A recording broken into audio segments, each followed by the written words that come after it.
Ashley from Artistry. It's Gavin, founder, creator of Seps.io, and you're listening to Two Regular Guys podcast. Hosted by Terry Combs RG, regular guy. and Aaron Montgomery.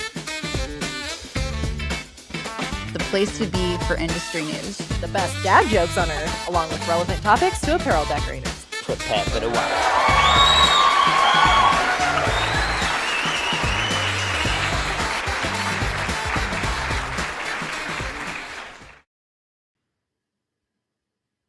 All right, welcome into the show. It is Friday, March 6th, 2026. I'm Terry Combs. You can find me at terrycombs.com.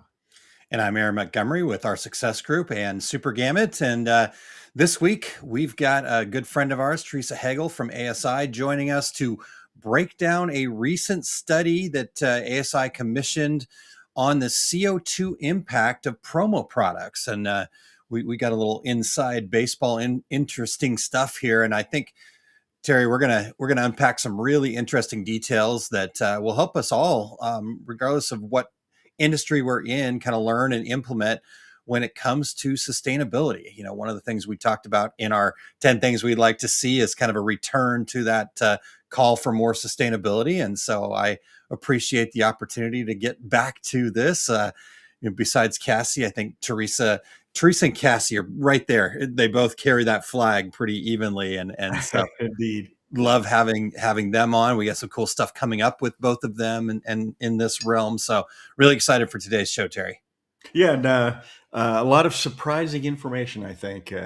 So make sure you hang around till the end for the secret sauce. Today, Aaron is going to share one simple exercise that can break you out of hustle culture and help you move your business forward faster by actually doing less. So stick around because this might be the reset a lot of us didn't know we needed. So I'm looking forward to hearing that.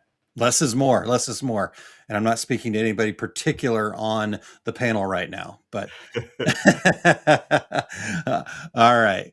Well, Terry, you're going to be a great show. And another thing that makes this a great show is we have wonderful folks that bring us the news and help us share what's going on out in the industry because they're out there in the thick of it day in and day out. And so we've got Dan and MJ back from World Imaging News. So Terry, you ready to turn it over to them? I'm anxious to hear the news. Let's go.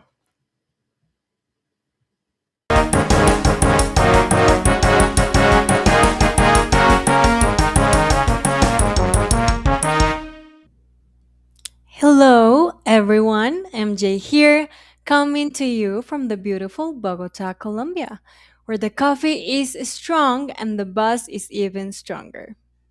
And good morning, MJ. I'm Dan Barefoot reporting from a suspiciously warm Los Angeles. It's March, but the weather seems to think it's already July. You know, then this year is flying. As the old saying goes, hold on to the tiger before it eats you. MJ, that's an old saying. Where did you get it? Really? I could have sworn that was one of those wise sayings you always quote. These kids and their memory. Somehow you just threw me to the tiger with a smile. Hey, it sounded dramatic. Dramatic and mildly terrifying. Though honestly, keeping up with our industry news cycle lately feels exactly like riding that tiger. Every week, another launch, another acquisition, another plot twist. MJ, let's get into it. Leading off from this week's Win Quick News, we were pleased to break a story about Super Gamut, one of the DTF industry's most trusted names. American Print and Supply has officially rebranded as Super Gamut. As we said in our article, same team, bigger vision, new name. Mhm. The new identity debuted publicly at DAX Kansas City and the APA Expo in Las Vegas. And according to CEO Rob Super, the change reflects a sharpened mission around white glove service and complete digital production systems designed to deliver expanded color gamuts for garment decorators. Now, the newest member of the Superprint Collection holding company, Super Gamut, is already on the move, signaling that this rebrand is only the beginning. White glove service. Gotta love that. Hey, I wonder if Aaron came up with this brand phrase. Now, decidedly less white glove, Tariffs are back in the headlines, and our industry's caught right in the middle. A Supreme Court ruling recently halted large chunks of Trump era tariffs, triggering refund lawsuits from over 1,000 companies and growing. But a new 10% global import tariff has since kicked in under separate authority. The result is a messy cocktail of paused collections, potential repayments, and still active trade powers, keeping costs unpredictable for anyone buying imported equipment, inks, media components, or promotional items.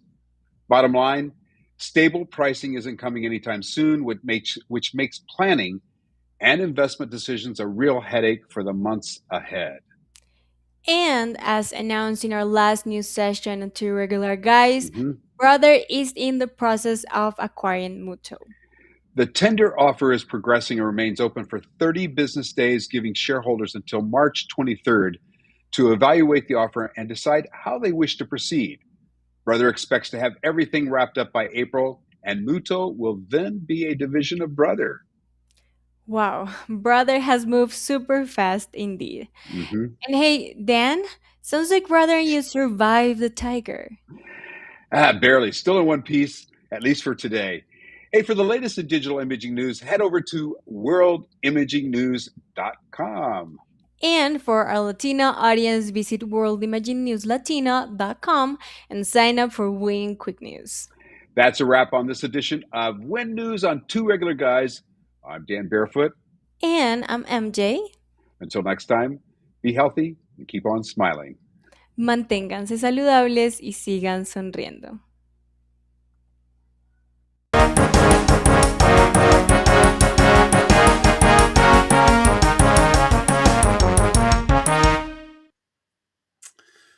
Wow, Terry, that had a little bit of everything. We're riding tigers. I mean, all sorts of stuff going on there. I was thinking that it is warm in Arizona as well, but there's nothing suspicious about it. You're not quite into Uber summer yet, but you're in summer. Is that? We're in summer. Yeah. You know, it's only going to be 70 here today. So it's actually cooled down a little bit, but we're back in the 80s tomorrow. So There you go. There you go. Well, phew. No need to break out your winter jackets again then, right? For all those folks that are here for spring training, it's been fabulous weather. So Yeah. Well, and to answer Dan's question, I was a player in the new taglines and whatnot, but it's been a group effort. We're really excited over at Super Gamut and the feedback. In fact, Rob sent a message this morning to the team that had another direct call from a customer just saying they love the new logo and the rebrand and kind of the meaning behind it. So that's cool. excited to see what, as Dan said, more to come there. And so, and then I think it's pretty interesting. I'm definitely following myself the Brother and Muto situation. That could be a big change. I'm very curious how that's going to play out. So interesting. Yep, absolutely. You know how I feel about the conglomerations happening, you know, all that. Harry is not a fan. I understand. And I'm not sure I'm a fan either.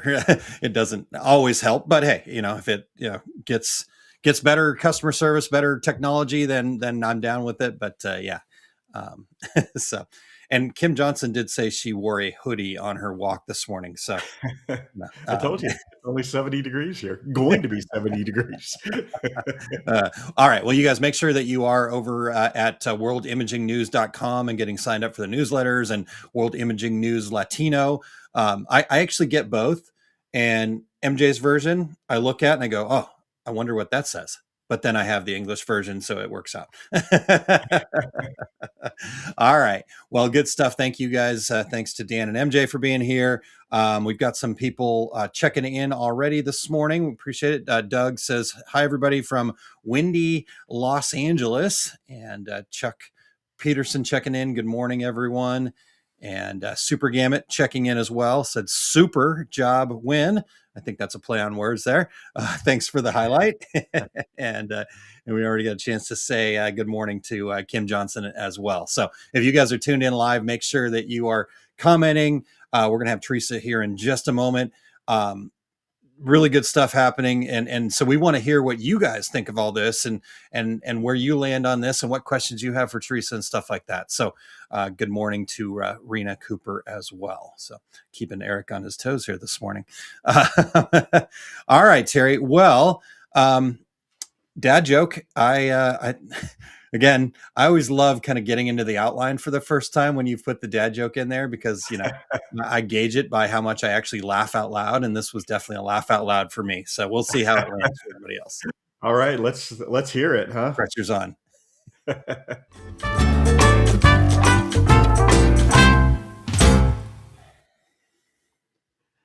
Aaron, did you know that there are only 12 seconds in a year? I did not know that. That seems way too short. Yeah, there's January 2nd, there's February 2nd, there's March 2nd. Do you want to explain that for our podcast list? No. Okay. Seconds or 2 NDS. Oh my goodness. All right. Well, see, I thought it was hilarious. I have not checked that one with my 14-year-old yet. So I will check that this afternoon and report back, Terry. He's going to love it. I know he is. You're exactly right. You are exactly right. I actually found that on Instagram. So There you go. I'm like, oh, that's a keeper. All right. Before we dive in, we'd like to thank everybody for checking out the Two Regular Guys podcast. We still need your voices. We would love to have the regulators participate in our show intros. Go to osg.link/intro, read a few sentences, be a part of every show. We're always looking for new guests. So if you or anyone you know would like to join us, go to calendly.com/2, the number 2. Regular Guys to book a future episode. You can also email us at info@tworegularguys.com with any show ideas you have. If you are listening to the podcast version of the show, we would appreciate you sharing the Two Regular Guys podcast with all of your industry friends so they can become regulators too. We also would appreciate you giving us a review on Apple Podcasts, Spotify, iHeartRadio, Amazon Podcast, YouTube Podcast, wherever you do your podcast listening, we are there. And if you're watching us live right now, as Aaron mentioned, please join in with your comments and your questions for Teresa. Absolutely. Looking forward to it. Rena says, I'm so glad I didn't miss the dad joke. I can't tell if that was tongue in cheek or not. All right. Well, let's get our guest in here and let's welcome into the show Teresa Hegel from ASI. Welcome, Teresa. Thank you so much for being here and welcome as a guest today. We love having you bring us the news on a regular basis and from the work that you're doing with ASI. But just for anybody that's been hiding under a rock, give us kind of the quick rundown of who you are and what you do there at ASI. Actually, it's a regulator basis, right? Oh, yes. That's pom-pom worthy. So I'm the executive editor of special projects and sustainability at ASI. I've been with the company for about 12 years now. I write about a variety of topics with a focus on apparel decoration, and sustainability. We have 2 magazines, Counselor and Print and Promo Marketing. And we also have the website where we share news. Before I came to ASI, I was actually working in daily newspapers. Some of my highlights of that career were writing about a bedbug sniffing dog, profiling a legally blind art teacher. He actually would use this really hardcore magnifying glass to look at his students' paintings. It was really cool, actually. Wow. And then I once followed a local ghost hunting group on a research trip to a cemetery at midnight. There was this weird chair in the middle of the cemetery, and there was a legend supposedly that at midnight, ghosts, it was like the witch's chair, ghost hands would come drag you down. And I mean, spoiler alert, nothing happened, but it was a fun story to write. That's awesome. Well, right there in Pennsylvania, I have a customer who has his shop in a retired Catholic church, and he swears that it's haunted. He says I see shadows at night and things like that. So it must be a Pennsylvania thing. We've got some weird stuff going on in this state for sure. Yeah. Campbell is learning, right? Yeah. Well, so Teresa, let's start at the beginning. what led ASI and PPAI to commission this CO2 impact study in the first place? So, promotional products, we often get a bad rap as being like trinkets and trash. And we've also seen things like anti-swag sentiment, particularly on social media, where people kind of complain about promo's perceived carbon impact. But really, like up until now, there hasn't been any concrete data showing how promo stacks up compared to other forms of advertising. So I think one of the things we really wanted to do was combat all of these misconceptions about our industry. We kind of need that real data that we can use in sales conversations that members can use to establish themselves as thought leaders online, and just kind of show the impact that promo actually has, not just kind of like the vibes about it. So ASI and PPAI, we've always kind of done a good job with gathering and crunching other kinds of data. ASI, we have our ad impression study that comes out every few years and which is due out, I think, this spring. So there will be new numbers on that. We do our state of the industry report every year. So we have tons of data that we kind of gather and disseminate, and it's very useful for our members. But in some ways, I think sustainability specific data has been a little bit of a gap. So this is kind of the first attempt to bridge that gap. But the other thing is that it was important for us to use a third party to conduct this study so that it was impartial, so that people wouldn't say like, oh, you guys are just kind of skewing this to make you look better. Like we knew the results might not be, exactly what we wanted to hear, but we were prepared to kind of share them, whatever the outcome was. Well, yeah, I think there are a lot of assumptions that people make. I certainly had assumptions before looking into this, and I just want to add, I love all the research and all the data that ASI shares with the industry. There's always something new and surprising in this when we have these podcasts with you. Yeah. Yeah. Yeah. You're right. Those hunches that we have, right. They're either backed up or destroyed as the information shows up. So that's pretty cool. All right, Teresa, I want to kind of, before we get into the numbers, right, because I know that's the meat of this. I'm a big picture guy. So what was the question this research is trying to answer for the industry? What kind of, give us that big picture look first. Sure. I mean, I think the big picture is that we needed to establish an industry baseline, right? So many companies are doing sustainability reports.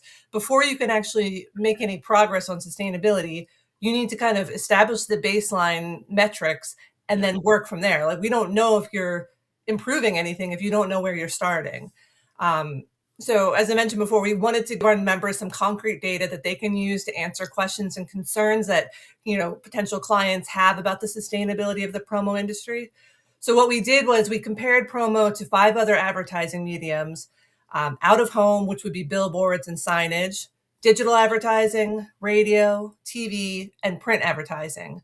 And we looked at different factors such as carbon impact per memorized impression, which is kind of a fancy way of saying like brand recall tied to a particular advertising channel, carbon impact per like media campaign, and carbon impact per dollar spent. So we kind of, had this third party sort of crunch the numbers in different ways, but, we needed to look at basically how do we stack up against all these other common forms of advertising.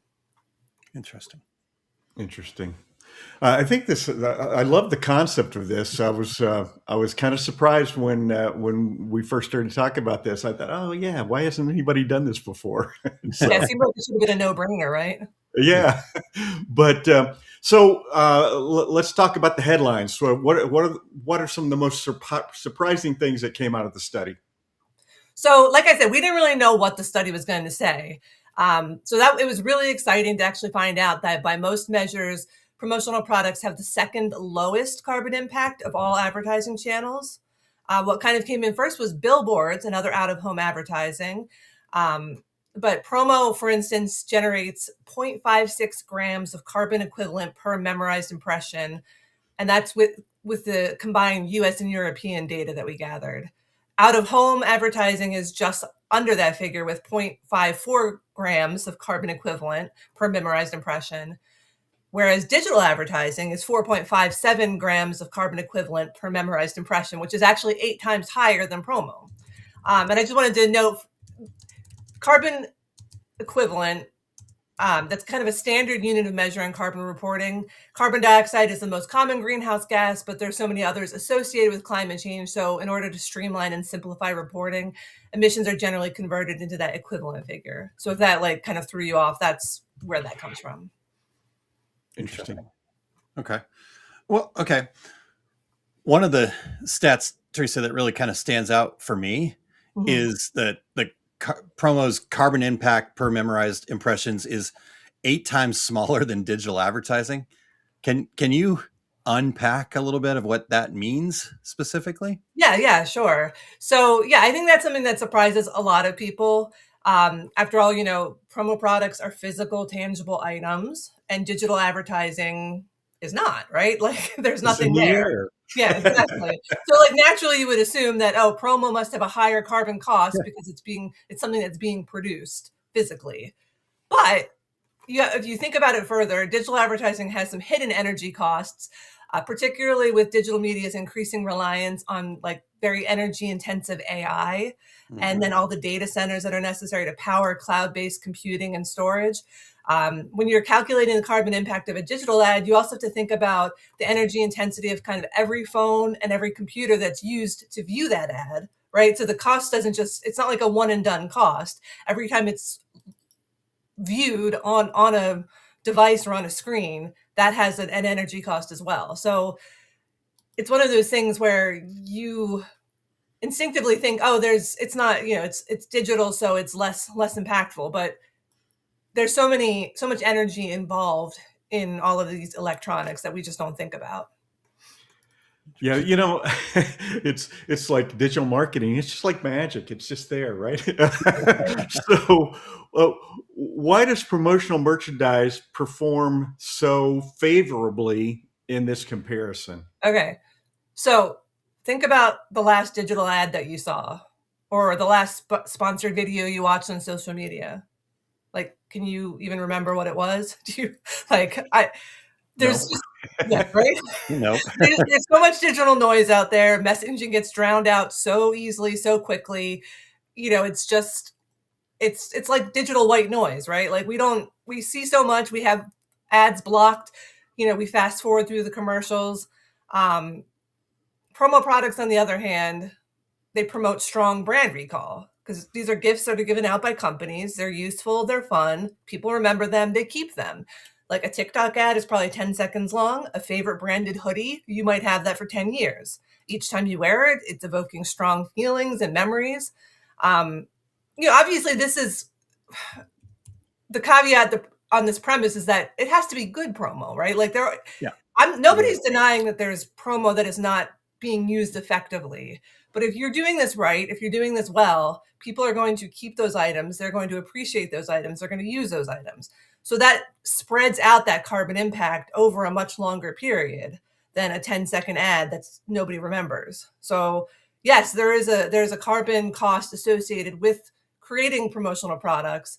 But if you're doing it thoughtfully, high quality merch that people want and is used effectively, people are going to keep it and remember it, and that really lessens that impact over time. And I would say that it doesn't even have to be an expensive item. For instance, I have a friend who recently told me it was like a branded jar opener that she got from her insurance agent, and she's kept it for years because she says it's the only way she remembers who her agent is and how to get in touch with them. So like that's a low expense item, but very effective. Yeah. But you just have to know like who the audience is, what they are looking for, and give them things that they want and will use and will like. Yeah. I think that's really, I love that you shared that it doesn't have to be an expensive item, because I think sometimes we do feel like it's got to be this real high dollar item for people to want to hold on to it. But yes, you mentioned it earlier, the trinkets and trash idea. Our friend Jay Bissell that we all know and love, I think, I hear him refer to that as brand fill. I'm sure that's a term that he's borrowed. I think he stole that actually. Yeah, I'm sure. Rip off and duplicate. That's Jay's thing. So That's Jay's thing, exactly. R&D. Jay, we love you. But but I think that's really important to understand. Like, for example, the realtors around here, we get so much quote unquote trash, but occasionally, you'll get the local sports teams calendar, right? That's a magnet for your fridge. Okay, we're going to hold on to that because we want to know when the teams are playing, if that's something that you're into, or so if it's useful to who your end user is, I think that has way more to do with it than the cost of it. So I appreciate you sharing. I mean, of course, everybody loves like a high end item for sure, Sure. but it's just that you have to. Not everyone has the budget, but that doesn't mean that you have to settle for things that are not going to be effective. You just have to think about the audience. Yeah. And I love how this is getting us to think differently too. I mean, I'm still going back to what we were talking about with the digital. Like, I've read some stories about some, server farms blowing up because of all the energy that they're using and things like that. I mean, when you start thinking about this at a bigger level, it does make a lot more sense. So, all right. So this is really cool. I knew I'd be excited, but then now that we got into it, I'm even more excited. All right, I'm sure there's plenty of listeners out there that are going, okay, this is a study by, promo product industry people, so like you said, could it be twisted? I know you guys used a third party and all that stuff, but I think they go, well, how was this done? So maybe you could walk us through the methodology here a little bit. How did the researchers calculate the carbon impact across these different forms of advertising? Sure, absolutely. So I would caveat this by saying you should go to the actual article either on ASI site or the PPAI site, because we get very, very deep into the methodology, and I'm not going to bore everyone by going over all the minutia of it, because it would just be a very dry podcast. But we'll kind of go a little bit high level here. Okay. So as I mentioned, we worked with a third party research group called 51 to Carbon Zero. So you can look them up. They're legit. But in the promo part of the study, the data was obtained from the promo industry using a carbon tracking tool created specifically for our industry that uses a methodology certified by Bureau Veritas to be in accordance with ISO 14067 principles. So I know that's like a huge mouthful, but I wanted to make sure I said that accurately, because it was important that we're not, misleading people about what this tracking tool is and what it does. Yeah. As I said, this was sponsored by ASI and PPAI and also some European partners. ASI and PPAI also provided some additional research to help contextualize the data. And then for the other advertising channels, we relied on sources such as published research, articles, and documents from reputable industry outlets. And then 51 to Carbon Zero applied its own professional judgment and experience of its industry researchers to furnish the final data set. So the study, applies recognized life cycle assessment principles to produce comparative directional insights rather than actual product level or third-party reviewed results. So, I mean, there are some limitations in this data. Obviously, we're using kind of firsthand data from promo, but then we don't have the same data sets for the other channels, but we're, kind of gleaning it from other research, other articles, other documents. So it's coming from real places, but it may not be completely apples to apples, but we get very clear in the story about what this study is saying, what it isn't saying, how we got the data, what the data means and what it doesn't mean. Yeah. And I think that's really important, how transparent you guys are being about this, again, makes it so, like you said, it might not be apples to apples, but it sounds like, you guys, you're the team, the research company put in the effort, you guys put in the resources to make sure that you had as accurate data as possible. So, and just like you said, when it started, we may not like what we hear.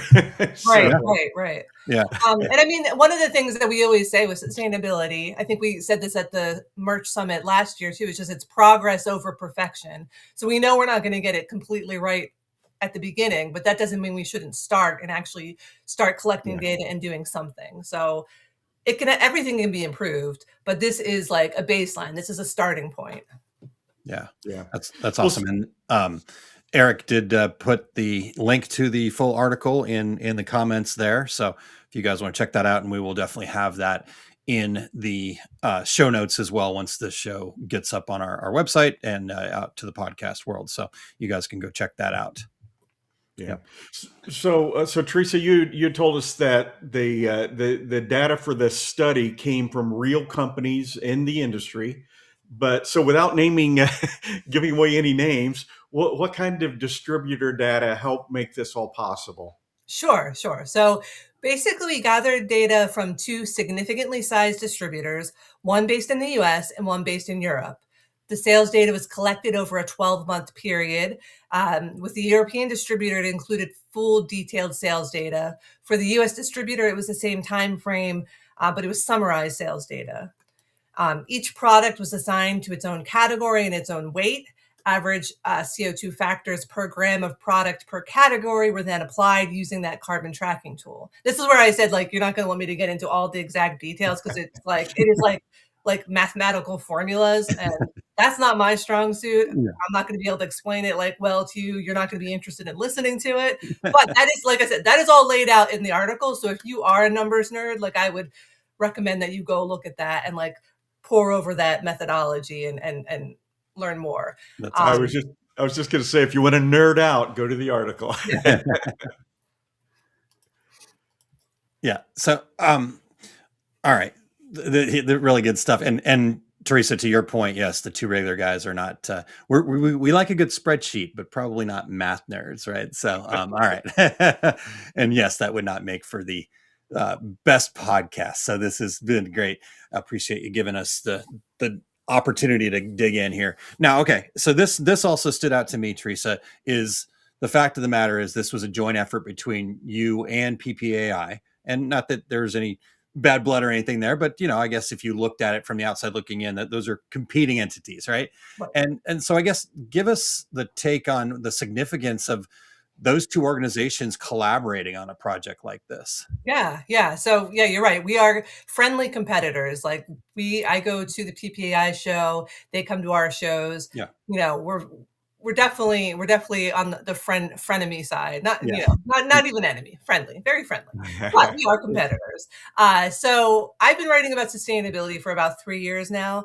Like extensively. I think I've covered it in the past, but really focusing on it more heavily over the last 3 years. And one of the things that's always kind of struck me is how important collaboration is in order to move the needle. We have to cross the typical lines of competition in order to actually affect change. Like, nobody can do this on their own, right? Yeah. So we want everyone in the industry to be striving toward lower impact choices and more sustainable production. It can't just be a few enlightened companies. It can't, you know what I mean? Like, that's great if company A and company B are doing this at this level, but if the rest of the alphabet is not there, it's not going to make the industry better as a whole. Yeah. Not enough impact. Right. So in order to make an impact, we have to collaborate. And I've seen this happening within the industry itself. So you've heard of Swag Cycle that Ben Grossman of Grossman Marketing Group runs? Yep. He's worked with other distributors, which would also be his competitors, but he's helped them, get clients' obsolete branded merch recycled or donated. You know what I mean? So there's opportunity to collaborate within our industry, even if you're competitors, and in a way that's not going to kind of lose money to anybody or steal ideas or whatnot. Collaboration, like I'm saying, collaboration is very important in this arena. So I think it was important both symbolically and functionally for PPAI and ASI to actually have a united front on sustainability. Yeah. Anything we can do to improve the reputation of promo and make it a more sustainable industry overall benefits both of us and all of our members, right? Like a rising tide lifts all boats. So, if PPAI is out there doing something that makes promo, look good or raises our reputation, that's going to be good for ASI and vice versa. So it just made sense in this particular instance to combine forces to run that article on both platforms. And I actually collaborated with a writer at PPAI, Johnny Opping, to put this article together, which it's difficult to do, actually. It's hard enough to collaborate with someone like within your organization, but to do it across two different organizations was a big challenge, but it was fun too. So we loved the way the the messaging and the way it looks to have both organizations behind this very important topic. Yeah, I love that. I think we've seen more and more cooperation, collaboration in the industry for the last several years. I think that's certainly a positive thing for the industry. Yeah. Well, and to your point, Teresa, like this is a big fish to fry here, right? And so it is going to take collaboration, right? I love the fact that you used my favorite saying, "A rising tide lifts all boats." I think we can get way more done in that arena when we think about things from that arena as opposed to this competition thing. There's so really good stuff. Well, so now we have all this information. Teresa, how do you hope distributors, suppliers, decorators use this information when they're talking to their clients about marketing, about sustainability? So I think this data is a really great conversation starter, especially when you have clients who are questioning the effectiveness of promo products and have negative views about its carbon impact. These are some data points that you can kind of pull out and be like, hey, that's not necessarily true. Yeah. No one's saying that promo is perfect or that promo has no impact, but at the same time, like, have you looked at digital advertising? Like, that's not, blameless either. So I think it's a really good point to refute sort of these misconceptions. But on a broader level, I also hope that it inspires more people to start taking sustainability seriously and actually start gathering their own impact data if they haven't already started. I mean, one of the things that is very clear in the article we wrote, and we're trying to be very upfront about this, is that this study is not a start. I mean, I'm sorry, it is a starting point. It's not the finish line, right? Yeah. So carbon is only part of the story when it comes to sustainability. We also have to think about things like ethical sourcing and what we do with the product at the end of the life. This is not saying that that promo has no impact whatsoever, or that carbon impact is the only thing we should be measuring. But it's a good starting point. So I think it's okay for us to take kind of a little victory dance here and use this data to combat these inaccurate ideas about the industry. But then I would say we kind of need to collectively roll up our sleeves and then continue that hard work of making the industry more sustainable and, working on end of life solutions and making things more transparent and more traceable along the supply chain and doing all those hard things that we know need to happen. But at least we have somewhere to start. Yeah. I think if I were selling in this marketplace, I would love to have this information in my back pocket, when I'm talking to clients. This is a surprising and huge information. Yeah. Well, speaking of the victory dance, Teresa, don't forget to take a little victory dance yourself. I think what you're doing for sustainability in our industry is huge. So we appreciate you.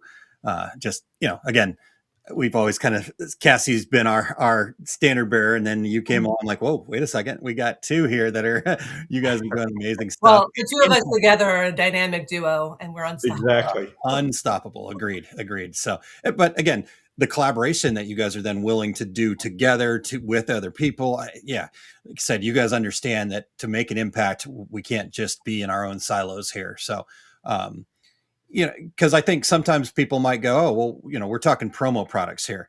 This is the two regular guys. These are apparel decorators. Well, it all fits the same. And, t-shirts are one of the top promo items that there is, right? So again, rising tide lifts all boats. So keep coming along, everybody here. All right. I've got the $1 million question for you, though. What comes next for the industry in terms of sustainability? So, like I said, this is only the beginning. I think what we want is more industry companies to get involved in that data collection. We need to continue measuring the impact of our industry and collaborating on ways to lessen that overall impact. I mean, I guess from the ASI perspective, you can count on me to continue to be, reporting on sustainability and, sharing the latest news, sharing the trends, talking about like all the issues. So we're not backing down on that at all. But I think this is sort of like a collective call for all of us to start, gathering that data and working together to really show what the industry can do and measure its impact and work on ways to continue to lessen that impact. Yep. Love it. All right. Well, Teresa, you shared a video with us from Tim, the president of ASI here, and yeah, he was so excited. We wanted to play it at the beginning, but I'm like, he let the whole cat out of the bag. We got to get through this show first. So, do you mind if we play that for our audience here? Yes, please do. All right. I'm Tim Andrews, President Chief Executive Officer of ASI. What if promo products, one of the most memorable forms of advertising in the world, turned out to be one of the most carbon efficient ways people could advertise? Well, for the first time ever, hard data shows that branded merch is ranks number two only to billboards for carbon per memorized impression, outperforming even TV and radio. This is huge for our industry, for the environment, and for the world. For distributors, it's proof that promo can drive brand growth and support sustainability goals. For suppliers, it reinforces the value of well-made, well-thought-through products that stay in use and keep delivering impressions for decades sometimes. And now let's be clear, promo is not impact-free. Every form of advertising has a footprint. But this data helps us reframe promo from swag bound for landfill to one of the smartest choices in the marketing mix today. For full details, visit asicentral.com/promo for the planet. Love it. Love it. So you guys get that. And like I said, I just felt like there was a ton of excitement in his voice too, you know? So that was pretty cool to see that. All right, Terry, I know we've got one more question. We got time for one more question here for Teresa. Yeah. So Teresa, if somebody listening today wants more information about sustainability, where would you say they should start? And how can they learn more about this report and ASI? So as Tim mentioned, you can actually go to our Promo for the Planet site. It's also www.promofortheplanet.com. So that's even easier than the web address that he gave. But that is an award-winning educational resource hub that I edit for the magazine and for ASI. It includes a glossary of terms, a list of labels and certifications, videos, articles on sustainability. I'm always updating it with new stuff. And if you have questions about sustainability or things that you don't understand, I would welcome you to email me. And that's something like maybe it would be a great topic for a story in the future, or maybe I can just one-on-one try to answer it for you. But, I really want to help be a resource for our industry and sustainability. So Promo for the Planet is a great resource to start. In the spirit of collaboration, PPAI also has some great sustainability resources. So you can go on their website. I don't have it off the top of my head, so I'm not that good of a collaborator, but we both do a lot with sustainability. So there's definitely a way to get some good information from either site. Yeah. And I think you guys shared the full story that's on the ASI website. But I would also be remiss if I didn't mention the second annual Sustainable Merch Summit, which is going to be on Earth Day this year, April 22nd, hosted by Branded Merch Network, ASI, Apparelist, and two regular guys. Yep. So that's going to be a fun one. I think that if you missed last year's merch summit, it was awesome. I think it's going to be even better this year. So I'm sure that we'll be talking about it more in the weeks to come. Yep. But definitely mark your calendars for Earth Day. And then I would also say that the podcast that Cassie and I have branding together, we talk about sustainability a lot on there too. Sure. It's not the only topic, but because we're both passionate about it, it definitely comes up more often than not. Yeah. Love it. Love it. Yeah. Definitely check out that podcast. And like I said, I can't wait for April 22nd. In fact, I think we're going to have Jay Bissell and hopefully you and Cassie join us on the 10th of April. If that's available for you, and at least Jay, and I think Cassie said she was available. I don't think we asked you yet, Teresa, but I'm asking you here live. All right. So April 10th, we'll have you guys on to talk a little bit more about kind of some of the details of that. But I think we were north of 400 viewers at one point last year and way more, people that signed up and watched. And so like you said, I think this year is going to be even better, and we are super excited about that coming up. I think we were in the roll the dice, see how this goes mode for the first one, and man, it was as you said, it was awesome. So really looking forward to doing this again. Yep, absolutely. All right, Teresa. Well, thank you so much. We really appreciate you spending some time with us here today. I think we will see you next week for the news. So get on that. That's right. But this I saw the way Dan and MJ does it. I feel like I have to up my game. Uh, you do awesome, and we really appreciate having you. But this has been super eye opening. So appreciate again all the work that you're doing to make this a big deal, so we can all get to work on it. Like you said, let's roll up our sleeves, everybody. We've got some work to do, but I think there's a path forward here. Awesome. All right. Well, thank you for your time today, Teresa. See you soon. Cool. Fantastic, man. I was just blown away by this, by the information, about the, in your mind, you just think, well, trinkets and trash, as Teresa said, it's going into the landfill, but not so much. Yeah. Because, you think about what marketing is, right? It's about creating a memory of what your company is, right? So I love her story about the insurance agent with the jar opener. Yeah. I mean, yeah, absolutely. Right. Like, well, I think that companies that are giving away promotional products like this are putting a lot more thought into how is this going to stay on this person's desk now and forever, Exactly. And they realize that, maybe like Teresa said, the 10-second TikTok video might be more of a waste of their time and energy that they could put into something that would create more impressions, create more memorable stuff. I mean, I can't tell you how many people I talk to throughout the course of my travels, Terry, that are just like, social media, I just don't like it. But I know I have to do it. And my question is like, do you really? Do it? Like, why? So marketing by whatever somebody else did, I'm doing it too. Yes. And I'm like, there's way too much of that out there in the world. Why don't, wait a second. You're a relationship person that likes face-to-face. Well, then get out there and go, shake some hands, hand out some promotional products. Right. So we don't need to see your sick dance moves on Instagram. Yeah. I've tried. Nobody wants to watch my dance moves, Terry. I don't know why. All right, sir. Well, what's happening for you, my friend, coming up here? All right. My complete screen printing business course, first class for 2026 is March 21st and 22nd at Atlas Screen Supply in Chicago. Next week, I'm going to list all the upcoming dates through the rest of the year. Oh, awesome. Equipment Zone will be in Atlantic City at Impressions Expo, March 26th through 28th. And as always, all my upcoming events you can find at terrycombs.com. How about you, Aaron? Yeah. So back for Small Business Saturday tomorrow. And we're going to be talking about escaping the small business rabbit holes, right? Like, I think we've all been down them, Terry.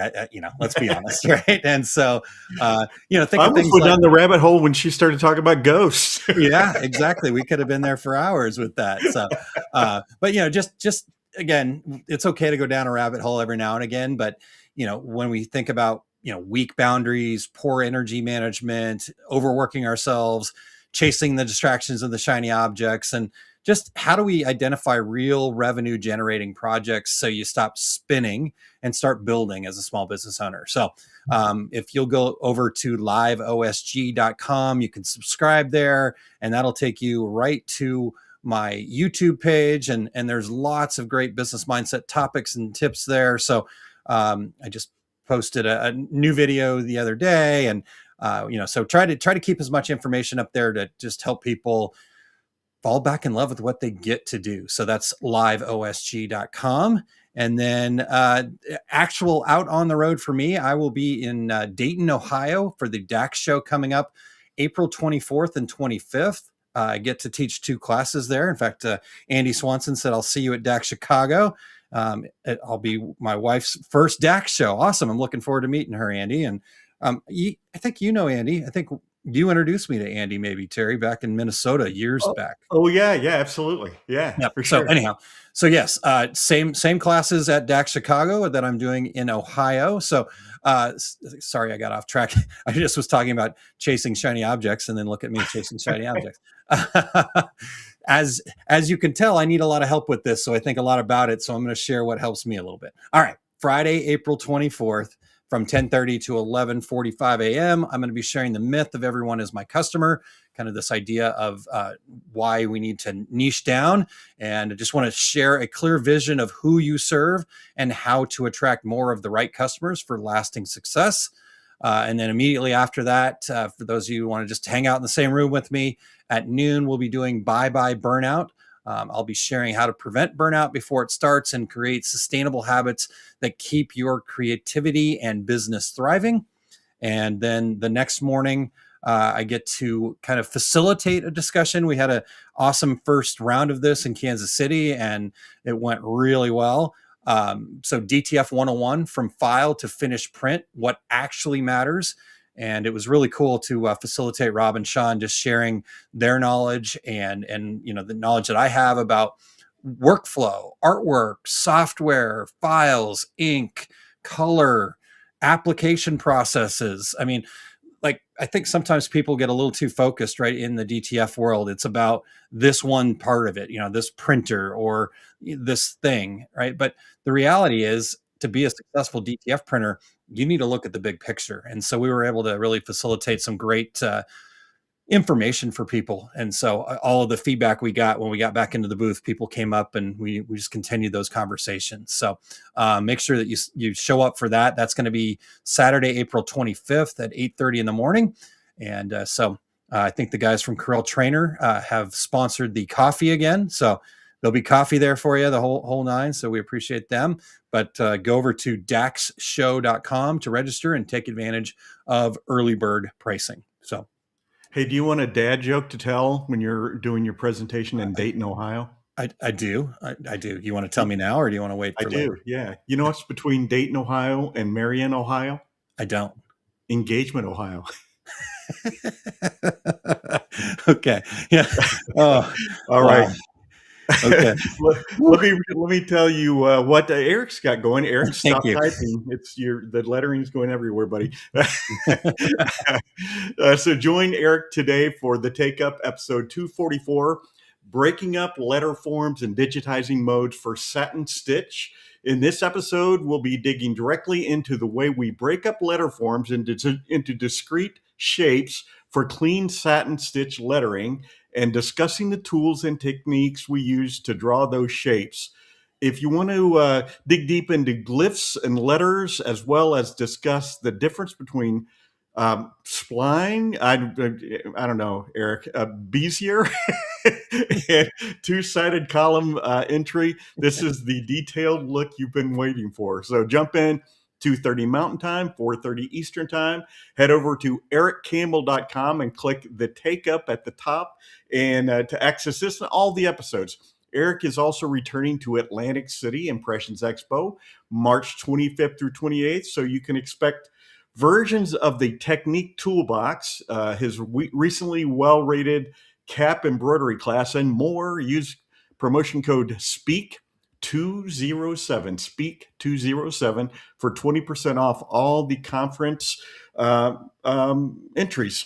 Yeah, so love it. Yeah. So Terry, I feel like you need to show up to the Take Up today just so you can understand how to say those words. I may need to as well, because I don't know them either. So I appreciate you taking that on. But Eric always does an amazing job with the Take Up, providing such awesome information. So make sure you check that out, and also his sessions there at Impressions in Atlantic City. So awesome. Forward to that. Well, you have a secret sauce for us today. Yes, sir. I'm ready when you are.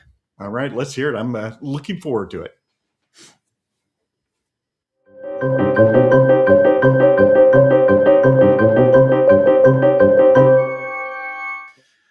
All right, friends, Aaron Montgomery here. Let's talk about something real: hustle culture. So somewhere along the way, being busy became a badge of honor. I know it, I feel it, I live it every day. We started equating exhaustion with success, and honestly, it's breaking too many good business owners.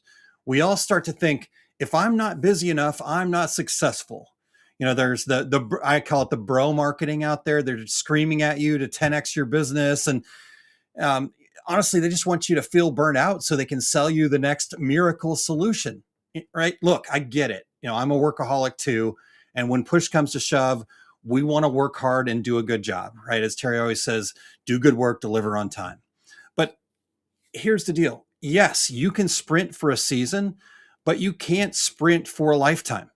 If you've been feeling burnout or overwhelmed or just tired of constantly chasing the next thing, this message right here is for you. The truth is, growth doesn't come from nonstop motion, it comes from a rhythm. And when you find a rhythm that works for you, that rhythm is going to create real momentum. And then you can stay at full speed of that rhythm forever. And so the goal is building what I call kind of a flywheel of steady energy, right? Momentum that keeps your business and your life moving forward, even when you go, I can take a breath, right? So sprint when it counts for sure, but also include things like rest, recalibration, trusting in your systems that you can build to keep things moving, right? Let's be honest, burnout doesn't prove you're committed. It proves that you're running on empty. I've been there myself. And in 2018, I was in the emergency room with a hypertensive crisis. My blood pressure was so high that the emergency room doctor looked worried, right? So they see a lot of crazy stuff. And when they look worried, I knew I had a problem on my hands. And so I was living on caffeine. I was skipping meals. I was snapping at people that I loved. That's not success. That's just trying to survive. So admitting you're tired doesn't mean you're weak. It actually means you're wise. So here's the question for you. Are you thriving or are you just surviving? Because the secret that no one tells you about getting ahead is that doing less can actually move you forward faster. When you slow down, you start to see what's really working and what's just noise.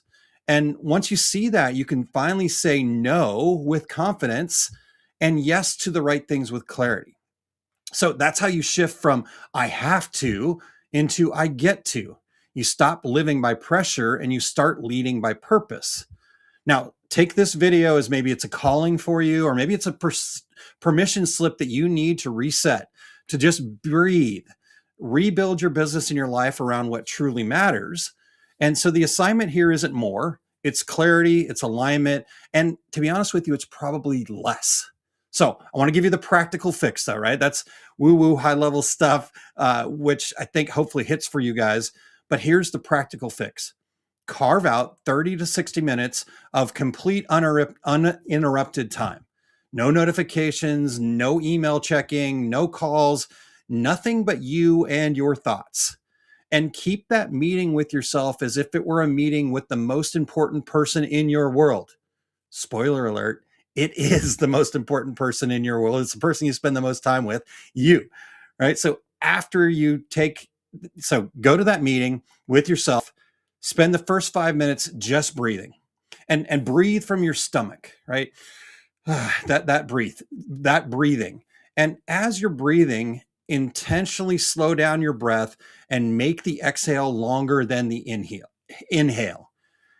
Right. And there's science behind all this, but I won't bore you with that. The fact of the matter is you're going to start feeling calmer. And once you take that 5 minutes and you're feeling a little bit calmer, grab a notepad and just start writing. What are all of the things that you have to do? Right. That's bold, capital, yelling at you, have to do. And about halfway through your set time, whether that's 30 minutes or 60 minutes, just pause wherever you got on the list. There's no wrong answers. There's no, oh my gosh, I didn't get everything. Just however far you got, about halfway through the time, stop and review the list. Ask yourself whether it's really true. Do you really have to do it? If the answer is still yes, that's fine. Then think about it this way. Does it actually lead to something that you want? Right? If so, you no longer have to do that. You get to do it, so you get what you want. Right? So it's the same task, different mindset, no hustle needed. Right? So it's as simple as that, but it's also as difficult as that to give yourself that honest answer to those questions. Now, if you're still feeling overwhelmed, just head over to consultaaron.com and you can schedule a free call with me. No sales pitch, no pressure, right? This is my role in life. My mission in life is to help people fall back in love with what they get to do. So I just want to provide some perspectives and a few resources that have really helped me kind of rediscover my purpose, my passion, and a way to work that actually feels good again. You're going to find that this ritual of carving out that time for yourself to just reset and reflect might be a worthwhile investment of your time more than just once. Maybe that's weekly, maybe it's monthly. But either way, it's time to ditch the hustle culture and love what we get to do again. You're not a machine. You're a human being. Very clear. You're a human being. So let's just be. Let's be happy where we're at. That's my secret sauce for today.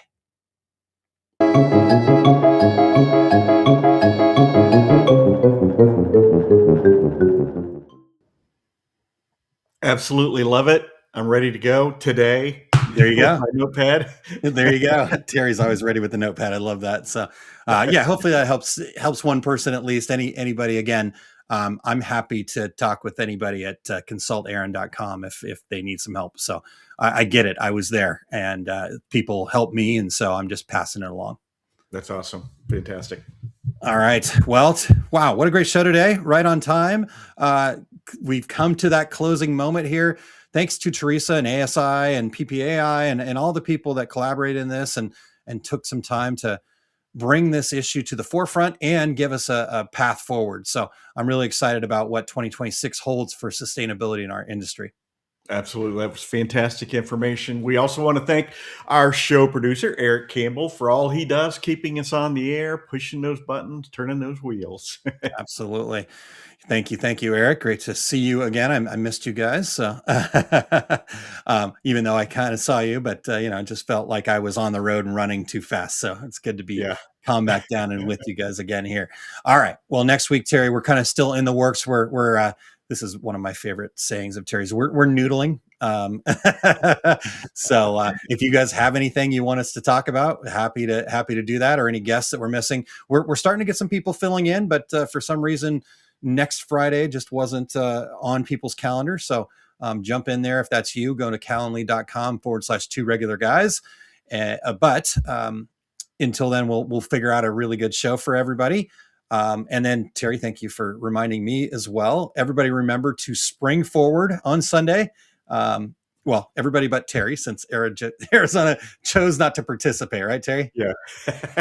If you live in a desert, you really want to know. Around me. That's right. That's right. Well, and I love how you always remind the rest of us. I don't know if that's an opportunity to like poke us, but springing forward. So don't forget. Yep. Good stuff. All right. Until then, I'm Terry Combs. He's Aaron Montgomery. And that was the Two Regular Guys. Here we go. We're out. Awesome. Thank you for tuning in to this week's episode of Two Regular Guys. We're here because of listeners like you, and we're so grateful to have you on this journey with us. For more valuable insight, be sure to visit our website, 2regularguys.com, and join the conversation on our Facebook page. And hey, if you or someone you know has expertise, a unique perspective, or a story worth sharing, we'd love to have them as a guest on the show. Just reach out. Remember, success in this industry isn't just about the equipment you own or the techniques you've mastered. It's about the mindset you bring and the connections you build. Keep learning, stay curious, and don't be afraid to think differently. Keep pressing on, and we'll catch you on the next episode of the Two Regular Guys.